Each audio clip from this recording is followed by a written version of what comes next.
উৎসব আমাদের সকলের কাছেই আনন্দের উৎসব। আমরা সকলেই বিভিন্ন রঙের মধ্যে দিয়ে এই আনন্দ ভাগ করে নিই। ভাবুন তো, যারা অন্ধ, যারা পৃথিবীর আলোয় দেখতে পায় না, তাদের কাছে এই উৎসব কত আনন্দের। তাদের জন্যই শারদীয়া আয়োজন করেছে ফুলদোলের। নানান ফুলের সমাহারের মধ্যে দিয়েই তাদের দোল হয়ে উঠছে আরও রঙিন, আরও সুন্দর।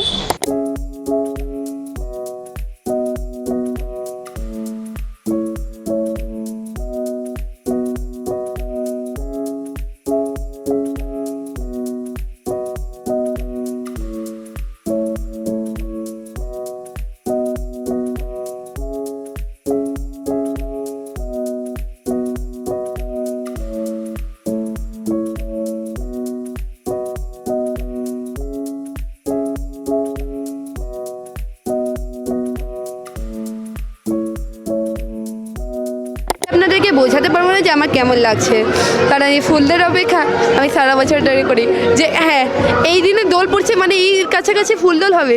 ঠিক দিনটা জানা থাকে না যে কোন দিন হবে, কারণ বুঝতে পারি না, কিন্তু জানি ফুল দোল যে দোলের কাছাকাছি কোনো দিনে এই ফুল দোল পাবো আমরা।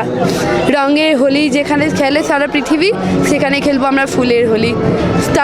তাদের চেয়েও সুন্দর হোলি, কারণ এই ফুলের মধ্যে ফুলের সুবাসে আরও ভালো লাগে হোলি খেলতে।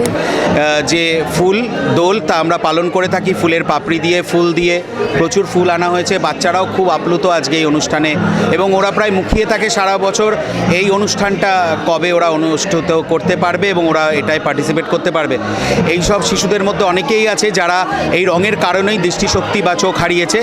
তাদের একটা ভীতি ছিল রঙটা, কিন্তু তারা আজকে আপনারা দেখতেই পাচ্ছেন যে কতটা তারা মাতোয়ারা যে এই ফুলের দোলে অংশগ্রহণ করতে পারে। এবং যারা এবার প্রাক্তন হয়ে যাবে, 12-এ পড়ছে, তারা রীতিমতো আজকে আফসোস করছে। তা অনেক প্রাক্তনরাও আসে এই অনুষ্ঠানে অনুষ্ঠিত হতে। শারদীয়া সারা বছর ধরে নানান রকম কাজ করে থাকে, এটি তার মধ্যে অন্যতম। শারদীয়া সারা ধরনের বিপরীতধর্মী চিন্তাভাবনা যে করেছে, তার একটা অংশ হিসেবে শারদীয়ার ফুলদোল। আমরা দেখে নিলাম বাচ্চারা, দৃষ্টিহীন বাচ্চারা কতটা আনন্দের সাথে ফুলদোল খেললো। এরকমই নানান আপডেট পেতে নজর রাখুন আর-ভেনাম নিউজের পর্দায়। আপনাদের সাথে ক্যামেরায় প্রদীপ্তর সাথে সপ্তশুর রিপোর্ট, আর-ভেনাম নিউজ।